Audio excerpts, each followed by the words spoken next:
Alcohol తీసుకొని perform చేస్తే you perform good అంటారు. స్మోక్ చేస్తే నీకు ఎరెక్ట్ అది సరిగ్గా అవ్వదు, చచ్చి పడిపోయినట్టు ఉంటుంది. So is all things are right అంటారా? ఒక రివార్డ్ పాయింట్ ఆల్కహాల్ తీసుకుంటే వాళ్ళ ఇన్హిబిషన్స్ అన్నీ పోయి ఇది లాంగ్ టర్మ్గా వెళ్తే ఏమవుతుందంటే నిజంగానే ఈ ఆల్కహాల్ పోర్నోగ్రఫీకి ఎడిక్ట్ అయిపోయి అట్లానే పర్ఫామ్ చేయాలి మనం కూడా అని చెప్పేసి. సో ఎంతవరకు ఇంపాక్ట్ ఉంటుంది సెక్స్ లైఫ్? ఫోన్లో ఇబ్బంది ఏంటి అంటే అడిక్షన్. ఫోన్ చూడకుండా వాళ్ళకి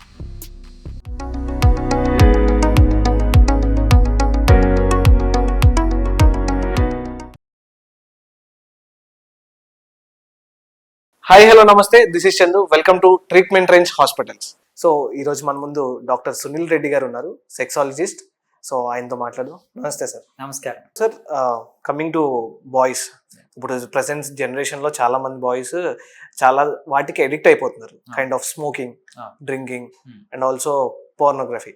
సో ఫస్ట్ మనం స్మోకింగ్ అండ్ డ్రింకింగ్ గురించి మాట్లాడుకుందాం. అంటే వీటి వల్ల ఏమన్నా ఫ్యూచర్లో ఎఫెక్ట్ అయ్యే ఛాన్సెస్ ఉన్నాయా?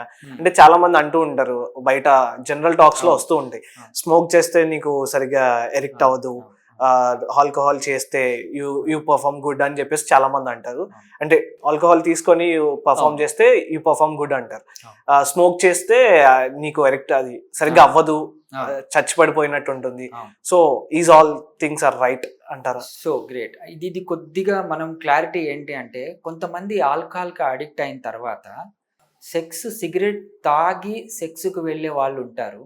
ఈవెన్ ఆల్కహాల్ తీసుకొని సెక్షువల్ యాక్ట్కి వెళ్ళే వాళ్ళు ఉంటారు. అందుకని ఇది ఒక రివార్డ్ పాయింట్. ఆల్కహాల్ తీసుకుంటే వాళ్ళ ఇన్హిబిషన్స్ అన్నీ పోయి ఎరెక్షన్స్ బాగా వస్తాయని ఒక థాట్. ఇది లాంగ్ టర్మ్గా వెళ్తే ఏమవుతుందంటే నిజంగానే ఈ ఆల్కహాల్ సెక్షువల్ లైఫ్ని దెబ్బతీస్తుంది.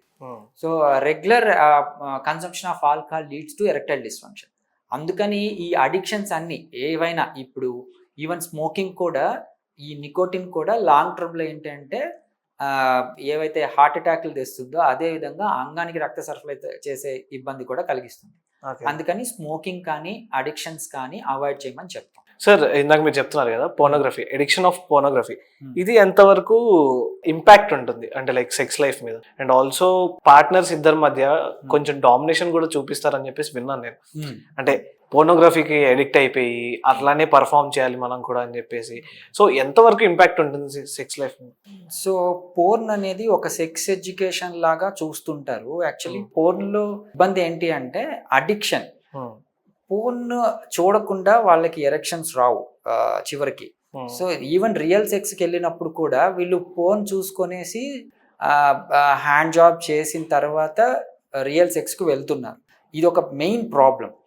బేసికలీ ఎప్పుడు పోర్న్ని మాస్టర్బేషన్తో లింక్ చేయడం వల్ల, అంటే పార్ట్నర్ లేనప్పుడు మాస్టర్బేషన్తో లింక్ చేయడం వల్ల వీళ్ళకి ఎరెక్షన్స్ అనేటివి ఆ స్టిమ్యులేషన్ రాకుండా రావట్లేదు. అందుకని అడిక్షన్ అంటాం. యూజువలీ అడిక్షన్ అంటే ఏంటి? దాని మీద డిపెండెన్స్. పోర్న్ చూస్తే కానీ వీళ్ళకి ఆ హై రావట్లేదు, ఎరెక్షన్స్ రావట్లేదు. రియల్ సెక్స్లోకి వెళ్ళినప్పుడు ఎరెక్షన్స్ ఇబ్బంది అవుతుంది. సో ఎప్పుడైతే మనం లింక్ విత్ మాస్టర్బేషన్ అండ్ ఈ పోర్న్ ఉంటుందో అది ఆబ్వియస్గా maladaptation of behaviour. Maladaptation అంటే ఏంటి? రెగ్యులర్ బిహేవియర్ ఏంటి? యూజువలీ సెక్షువల్ కోరికలు వచ్చినప్పుడు అంగస్తంభన రావాలి. అలా రాకుండా మనం ఒక దానికి అడిక్ట్ అయిపోయి అది చూసుకొని స్టిమ్యులేషన్ తెచ్చుకొని ఎరెక్షన్స్ వస్తున్నాయి కాబట్టి ఇది రెగ్యులర్ బిహేవియర్ కాదు. సో అందుకని better to avoid that porn. Regular watch దాన్ని చూసుకొనేసి మనం స్టిమ్యులేట్ చేసుకోవటం, ఇట్లాంటివి అవాయిడ్ చేయడం better. Okay. And also coming to this generation, అంటే ఇంతకు ముందు సెక్స్ అనేది ఒక ఆచారం లేదా పెళ్ళైన తర్వాత పర్ఫామ్ చేసేది ఒక సెక్స్ యాక్టివిటీ. బట్ ఇప్పుడున్న జనరేషన్లో బిఫోర్ అంటే 18, 17 ఈ ఏజ్ ఉన్న కిడ్స్ పిల్లలు కూడా సెక్స్ పర్ఫార్మెన్స్ చేస్తున్నారు. సో వీళ్ళకి ఫర్దర్ గా ప్రాబ్లమ్స్ ఏమైనా ఉంటాయా, or else they can have అని అంటారు? అంటే ఇప్పుడు సెక్షువల్ మెచ్యూరిటీ అనేది ఆఫ్టర్ సెకండరీ సెక్షువల్ క్యారెక్టర్స్ వచ్చిన తర్వాత వాళ్ళు సెక్స్కి ఎలిజిబిలిటీ ఉన్న మ్యారేజ్ని ఎందుకు బౌండ్ చేశారు? మేల్ ఆఫ్టర్ 21 లేకపోతే ఫీమేల్ ఆఫ్టర్ 18 ఇట్లాంటి మనం ఎందుకు కన్సిడర్ ఒక కల్చరల్గా ఎందుకు నామ్స్ పెట్టుకున్నాము అంటే వాళ్ళు సెక్షువల్ హెల్త్నే కాదు సెక్షువల్లో పార్ట్నర్కి వచ్చే ఇబ్బందులని అవగాహన ఉండి ఫర్దర్గా ఎటువంటి సైడ్ ఎఫెక్ట్స్ లేకుండా హ్యాపీ లైఫ్ని గడుపుతాము.